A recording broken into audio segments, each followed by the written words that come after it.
Come in the shop. You ready? Yeah. Pretty good. Pretty good remix. Oh, let me just change. I have to change the game name. I just don't like when the sound effects overpower the music is really nice. Yeah. I think the default is fine for sound. Yeah. You can hear, right? I can hear, yeah, but can't stream here. Yeah, Yep. as long as the stream can hear, that's all that matters. Alright. Alright, anytime we're ready. So can stream here, can everything Yep. here? Alright. So Okay. Alright, whenever you're ready, 3, 2, 1, go is when we press, okay? alright, so first of all, welcome to Touhou Scarlet Curiosity. This is a game released in 2014 on PC, and this is a sequel to Yo-Yo Kengeki Muso, which features Yobu Konpaku from Touhou 7, Perfect Cherry Blossom. This game features two characters, Remilia Scarlet and Sakuya Izayoi, both from Touhou 6, Embodiment and Scarlet Devil. Last game's finished adequately. I did a Remilia % run, and for tonight, I will be doing a Sakuya % run. So, Sakuya! so on countdown 69, shoutouts to countdown. Alright, in 5, 4, 3, 2, 1, go. Alright, good. Alright. So, story is pretty much the same as when I played this game last time, except this time, Remilia is sending Sakuya out to do her bidding because, well, it seems like she's going to be satisfied with how Sakuya's going to handle things. So, we're going to do that. So, we found a newspaper article containing a monster sighted on the Yokai Mountain. And we gathered all this information from Remilia, but it turns out that she's missing. So we've got 3 articles, one about the Mokele Mbembe creature in the Misty Lake, another about the sealed python, and another about the will-o-wisp. But we're going to ignore the will-o-wisp for a good reason. So Sakuya's main form of movement compared to Remilia is just jumping. Jumping is faster than walking here because she gains more speed while jumping, and compared to Remilia, Sakuya is a little bit slower, so this category is about 8 minutes slower on average than Remilia % one is. I'm going to be doing a major skip here, because it's much more worthwhile doing with Sakuya than it is with Remilia, but hopefully I get this one decently fast-ish. There we go.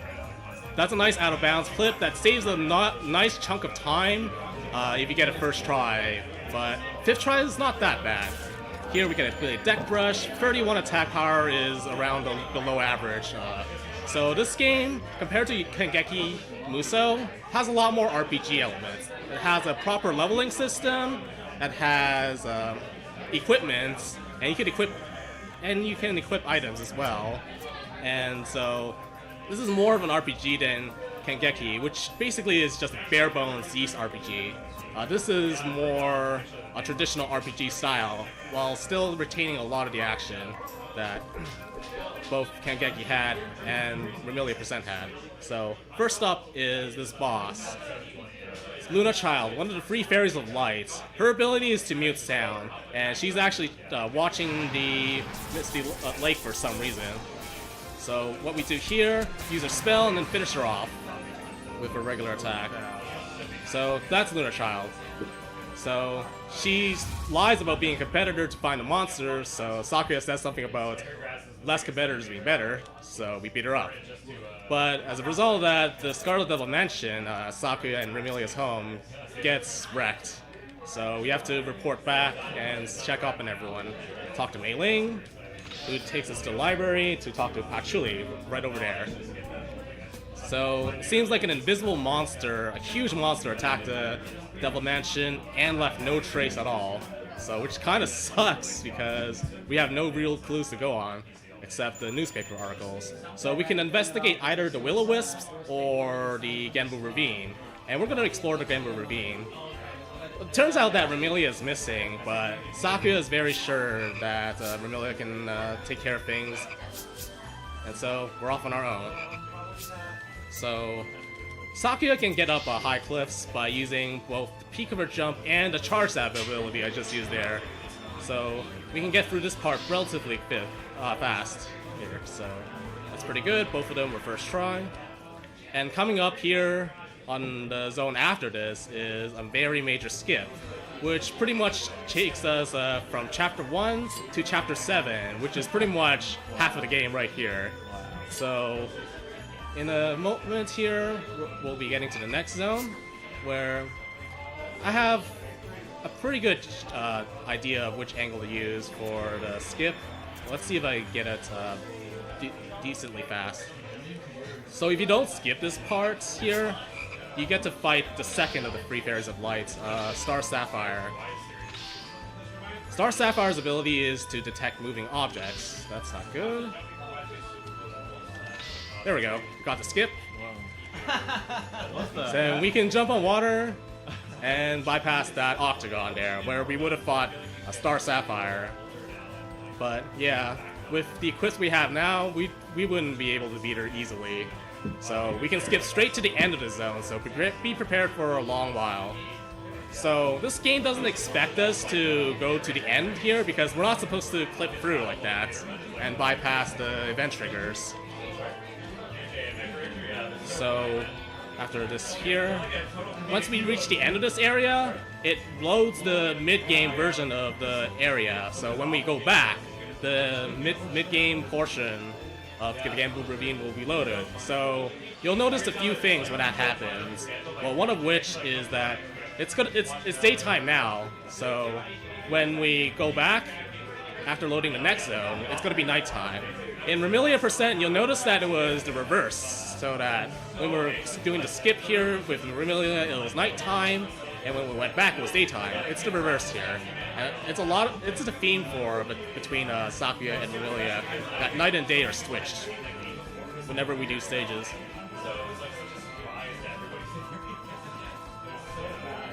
So little things about mechanics.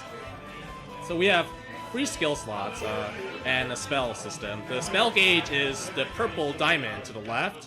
The skill bar is the blue diamonds on the bottom, and HP is pretty self-explanatory. The money count on the right there is meaningless. We don't really buy anything or sell anything in this game. We don't even visit a shop in this run, so money is completely meaningless, and items, you may have noticed, are hidden either by chests or by enemy drops. They're indicated by an orange bag, and there's a little bit of RNG when it comes to some items here. And our purpose of going back here is to collect a few items that is very good for marathon safety purposes. Victory Charm, that increases critical rate, and it gives us 1 more skill bar and increases skill regeneration rates. Next item it's going to get is going to be a piece of armor, which either can be the standard one, or if I get lucky, a really good piece of equipment that increases not only its HP, but also attack power as well. Oh, I got the basic one, Big Ribbon. That's a pretty good HP boost. And final piece of equipment that I'm going to get is located up there, north of me. So let's do that. Once we get that, all the equipment, we're going to equip it right away, and I'm going to do something particular that seems strange, but it's well... Ooh, Spike Dagger. That's a really good Spike Dagger, too. So the Spike Dagger is the better item between the two. The worst item is Sterling Silver Knife, and what I just did there was the Death Warp, because it's faster to take a death and go back here and go back and begin our grinding. So I want to grind to level 5, just because it's better for me overall. What I used to do was equip the spell that I learned at level 5, but last night I found out that you can use Sakuya's first spell to get some preemptive hits off, which you're going to see momentarily once I finish my grinding here. Another purpose of fighting these fairies here is I'm hoping for an RNG better weapon drop, the Masamune, which is really powerful at this point in the game, but I can live without it. But it's pretty much determines whether or not you're gonna get a good PB in this game. Yes, this game is pretty RNG based, unfortunately, as well as skill based. So, oh, but I'll fight these. Let's fight the rest of these small fairies. up. Yep. One of the small fairies is missing. I don't know where she went. So we're level 5. We're good to go for the next boss. So it's okay that we didn't get the Masamune because the spike dagger we got has really good stats. 140 attack power is very close to worst case scenario Masamune. So now that we've got our equipment and our levels, let's fight this guy. The Python, Mishaguji-sama, whose seal we just broke. So I got a preemptive hit there, but because we preemptively hit him, he starts launching his own attacks. Too bad his attack that he did wasn't the good one. Ideally, you want him to do that attack, the chomp right there. Uh-oh. Usually I should dodge that, but it's okay. Alright. That's good, that's good.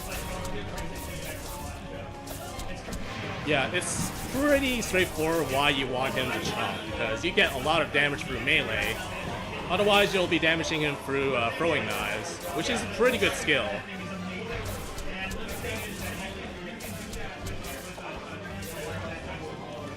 So yeah, that attack that he did in the beginning, that he's doing now, that and another attack, they're pretty bad. This one's not bad in terms of being able to hit him, but yeah, this one's not bad either. If he did, I don't think he did the javelins yet. There's a safe spot for that. I should have let this spell. Alright, so we got him. Pretty good fights. So, since he just woke up, he's not the one that destroyed the Scarlet Double Mansion naturally. So, reason we fought him is because he just woke up, he was hungry. So he wanted to eat Sakuya, because he wanted to taste human flesh. Well, for Vermilia, it was eating a bat, because she's a vampire. So here, this is an export from Yo-Yo Kengeki Muso, because this level layout is exactly the same as in that game. So, enjoy that while I try to skip Cherno. Oh wait, Cherno's not in this game. So, it's a pretty straightforward area with a little bit of platforming. And there's a lot of regular annoying enemies here. Like, the platforming section is exactly the same, except checkpoints in this game are not visible. In Yo-Yo Kengeki Muso, they were visible. Uh-oh, that's bad. So I wanted to do something that was relatively fast and I got it. Is that like a damage boost? For this? Yeah. No, it was just using the forward momentum of Charge Stab to get across 2 platforms instead of just jumping through one at a time. So if I got both of those successfully, I would have saved like a little bit of time, but oh well, that's how it is with this game. And here I'm gonna try to get a preemptive hit. I can't use the spell for this because it will not reach, but if I aim my... Nice. That's how you got it out. Yes, got it. I got the preemptive hit on Sunny Mill, who is the third fairy of light. Her ability is to reflect sunlight. And, well, in Yo-Yo Kengeki Muso, this is where you fight the giant toad Gamma. Seems that Sunny Milk was able to defeat the giant toad. And she just realized that Sakuya is the one that beat up Luna Child, and we didn't skip the game, Star Sapphire, but since we speed her up, well, it doesn't matter. But she still wants revenge. Life's getting low. Both of you. Yeah, so we have enough HP to tank her hits here. So this fight was pretty much out-damage her before she kills you. But sometimes, depending on your equipment and RG rolls, you might need to feign out a few attacks. So here we talk to Reimu Hakure, model straight out of Yo-Yo Kengeki Muso. Thank God we don't have to fight her because she's a very difficult fight in the prequel.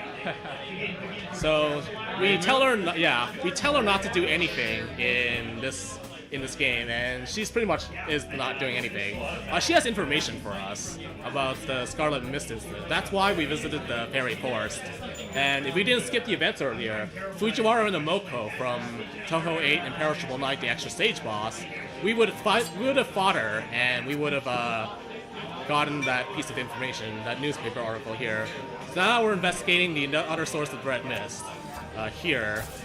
So let's equip the French maid outfit. I don't know if that was good. I didn't even check the stats. I assume it's good. So it has more HP, and around the same rolls for critical rate and critical attack bonus. So yeah, this music is straight from Bound of Faith. It's pretty good. So relatively straightforward area. And the next boss fight we're gonna handle is not one, but all three of the Free Fairies of Light at once. Again, we're gonna get the preemptive hit on Sunny Milk here. And after that, we're gonna use a spell, hit all three of them at once, equip Time Paradox, and try to combo attack all the fairies at once. So this is a pretty straightforward fight, except we have Time Paradox now. A very, very powerful skill that is pretty much the best combo ability in the game for Sakuya. Even in casual, it's one of the best. So that was a pretty good fight.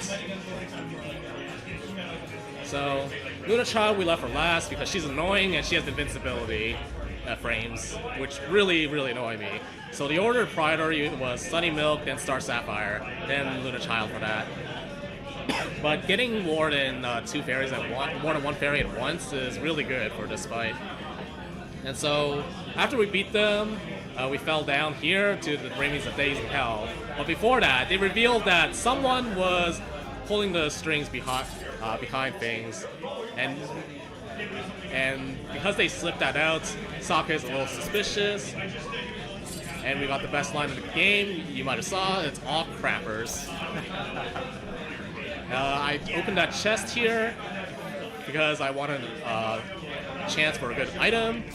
Oh, that's not good though. Star Ruby is bad.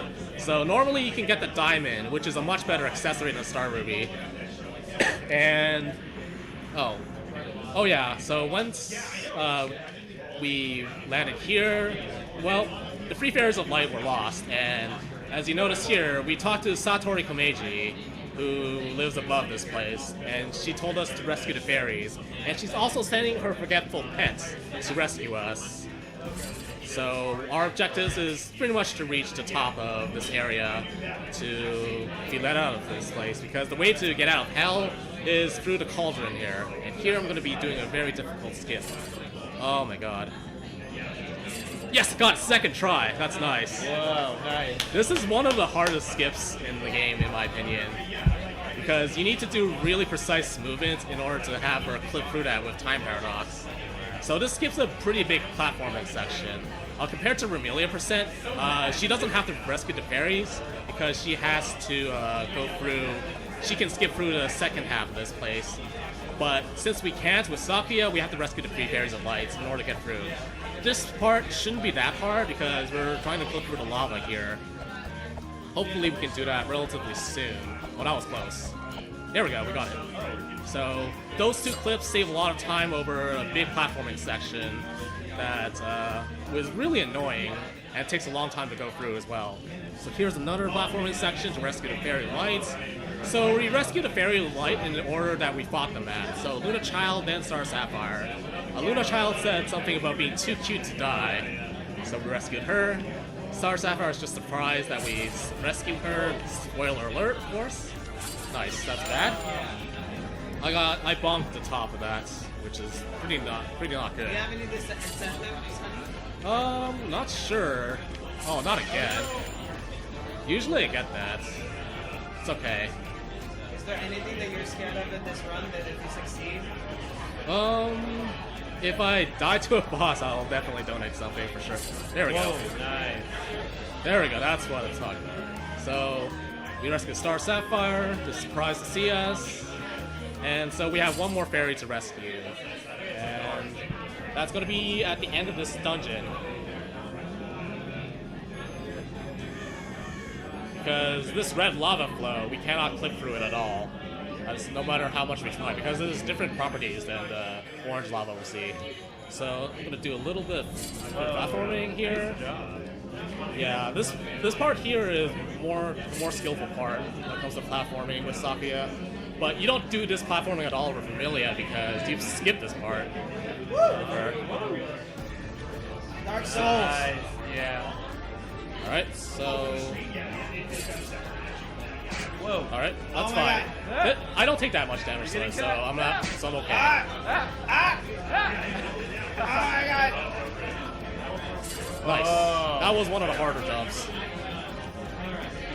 And there's Sunny Milk. So she lies about being okay staying here, so we just rescue her anyways. So once we rescue the fairy, Satori tells us preparations are complete, so we just go to the end. And hopefully we can get out of here. So, onwards to the end. So, because I don't have the diamond, the fights are going to be a little more tricky than usual. What does the diamond do? So Diamond has better skill boost and more skill bar. Star Ruby is not as good because it only gives one more than the victory charm we got earlier, versus the Diamond, which gives two more. Alright, so because I don't have enough to continue my combo, I'm going to elect to do this. Oh, that's not good. That's not good. No. It's because she went to do her spell. That's not good. That's okay though. I can still win. That looks reactable. So this is Utsuho Ryuji. Her power is nuclear fusion. She can control nuclear fusion. Wow. She is Satori Komeiji's pet. Both of them are from Subterranean Animism, which is Touhou 11. Wow. Oh my god. Wow. Oh my god. Look. Alright. Hopefully she uses her spell so I can interrupt her. Yes, I interrupted her spell. So spell interrupts with Sakuya, I find they're easier to do than Remilia's. So another spell, that's okay. We can dodge this easily. 4, 5. Whip punish. Yes, pretty much a whip punish. And we got her. Fanwise throw, which is going to be a very important skill later on. That's good that we learned this. So Utsuho reveals that there's this green-haired lady named Sanai Kochiya from Touhou 10 Mountain of Faith, who is pretty much the one behind driving the Free Fairies of Lights to do bad things.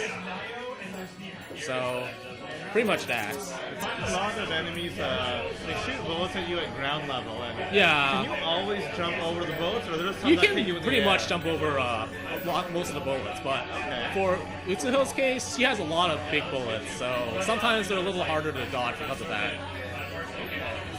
So once we beat up Utsuho, she lets us out of hell to Satori Komeiji's home, where we're gonna pay a visit to her right here. So here she is, Satori Komeiji from Subterranean Animism. Her ability is to read minds, so she reads Sakuya's mind, and Sakuya's not too happy about that, so she wants to fight, naturally. If you can read your mind, you know how to beat you. Well, she kinda has abilities that mimic other characters. We interrupted a spell, which is really good. Alright. Uh-oh. So, she can mimic Marisa Kirisame's Love-Colored Master Spark. This Master Spark is from Yo-Yo Kengeki Muso, although it's a little slower than the Yo-Yo Kengeki Muso counterpart, because you fight Marisa in Yo-Yo Kengeki Muso. This spell here mimics Reimu Hakure. You also fight her in Kengeki Muso. Both fights are pretty good and pretty entertaining. Alright, so let's see if I can interrupt another spell. Nice. I interrupted another Master Spark, which is really good. Alright, pretty good, pretty good. And I can do this. Just like it. Yeah, because I recovered enough spell bar in time. So, Satori's a pretty straightforward fight because, well, compared to Vermilia, Utsuho and Satori's fight difficulties are kind of flipped around in difficulty. Utsuho is a little harder for Sakuya, while Satori's a little harder for Vermilia. So after beating her up, Vermilia's back as well, so we discussed the plans on launching our final attack and solving this mystery once and for all. So we go to the place that we were in the beginning of the game, the Misty Lake. because the final dungeon is pretty much around that area. So we're gonna be doing the same skip as we did in the beginning of the game, because why not? Because going through this place normally is kind of tedious, and there's a little bit of platforming that's pretty annoying to handle. So let's see here. Can I get the clip fast this time? Well, I have a lot more skill bars, so I should be fine. I failed plenty of times. Alright. There's a specific angle I try to use. It's like west of northwest. That's the best angle I found for this. So a little slow here, but it's okay. What I'm going to be doing is grab a diamond, because the Star Ruby isn't cutting it. You saw how little time paradoxes that I did. The time paradox is that move that I mentioned earlier. It costs 3 skill bars, and we can't, since we have Star Ruby, we can't use it as many times as we could with the diamond. So that's why we want to grab a diamond in the final dungeon. There are 2 chests that I can grab it off of. It depends on which one I remember getting, or if I remember getting the diamond at all. Are they guaranteed to be diamonds? Yes, they are guaranteed to be diamonds. And we're also going to get one more piece of equipment before we move on. So, at the end of the Misty Lake, this is the area that the 3 areas of light were hiding. And so, we're going to enter this through, well, we're going to fall down. Because that's how we enter this place. Underwater. And now, this is the Kappa's huge factory. So, as you see here, a lot of Kappa are here protecting the space, as well as fairies. And this place is pretty straightforward, although a little kind of mazy the first time you go through it. But yeah, items are around the same place. I think I forgot to get the diamond, which sucks. So I'm gonna get the diamond at the end. So a little bit of platforming skip here. I can use time paradox to clip through that barrier, that fence. That's fine. So remind me to get the second diamond. When should I remind you? On the next zone. Okay. Oh wow. That'll be after a boss? No, before a boss. Okay. So I wasn't able to do some speed tech over here involving time paradox because of how bad the Star Ruby is. Oh, yeah. But here, I'm going to get the final piece of equipment in the game, the Vampire Killer. I'm going to equip it after I get the diamond, just so I don't remember. I mean, don't forget. Okay. Of course. I don't remember to get the diamond every time. So I guess that works. Right. Alright. So if we were playing as Remilia, we could have skipped this entire section because she could have jumped straight to the upper level. But with Sakya, we can't. So there's that. What, does Remilia jump really high? Well, she has a skill that allows her to go pretty high. Like, it has both good forward momentum, and if you plink it with a jump, you can get extra height out of it. Well, in the sense that Remilia is a more technical speedrun, Sakya is a more simplistic run. Because Remilia can do ground pounds. You can plink ground pounds with X and square in this game. Alright, so she would have gone up here directly. While Sakya has to take the scenic route. Go through this place. And so, for final dungeon, it's not very long. But the music's pretty good. It's one of the sound. Which one was it? I don't know if it was. Yeah, I forgot which album this was part of. But yeah, alright, I remember to get the diamond. So another diamond I can grab is around here. Alright, so let's grab that. This chest right here will contain not even a diamond, a pink diamond too. So let's equip the. Oh, that's a really good vampire killer. I want to equip Fanwise Throw because we're going to be using Fanwise Throw for the next boss. So we got a really good vampire killer, so that's going to make the final few fights a little bit faster. So this is Hiso Tensaku. In Yo-Yo Kangeki Muso, we fought a previous version of him, piloted by Nitori Kawashiro, who was also from Mountain of Faith. But this time, the roles are reversed with Sanai and Nitori.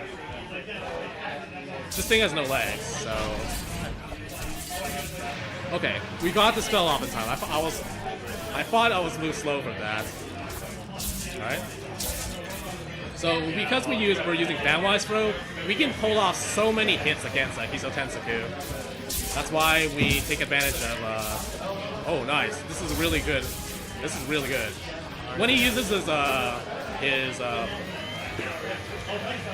haymaker, like his clothesline, like we can get so many hits out of that because he exposes more of his hitboxes that way. This is also okay because I can do this. Oh, that's good. So he's pretty much dead. Okay, we got him. So once we beat up Hiso Tensaku, there's one more final boss. Well, one final boss. Let us know the time, okay? Yes, time is coming up on the last hit of this boss, Suika Ibuki. So we skipped the events that led to meeting her for the first time. It turns out she's the real culprit behind the Scarlet Devil match's destruction. So, and since Sakuya said Remilia's not worthy enough, she's not worthy enough for Remilia, Suika kicks is kind of hard, so we're kind of beating her up instead. Alright, use a spell. We interrupted the spell, that's good. I was a little worried that she wouldn't do a spell there.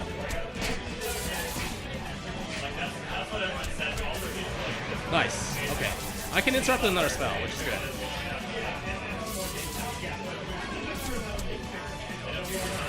Really? Whoa. Uh-oh, that's bad. That's really bad. I could die here. Really? Yeah, I could die here. That's a good spell. Okay. I was a little worried on when she would use that spell. Alright. So... one more spell to interrupt? Yes, I interrupted it. So time is coming up relatively soonish. And... time! Right. Nice. So that is Scarlet Curiosity with Sakuya Izumi. Yeah. Thanks for watching, guys. Good stuff. So that's a really good time at 30:39 Yeah. for a marathon run. That's the target time I wanted. It was like anything in the 30xx range. So I'm happy with that run. SomeDDRNoob, do you want to say any final words before we continue to the next one? Well, shoutouts to RPG, hashtag RPG on IRC, and shoutouts to Tries 2017. I'm going to be running Star Ocean: The Last Hope, Any % Earth next week on RPG Limit Break because they're going to be hosting Tries 2017, a marathon that's full of Tries games for speedrun purposes. And my run's going to be at Sunday at 9 a.m. So check it out at twitch.tv/RPG Limit Break. And I'm also going to be running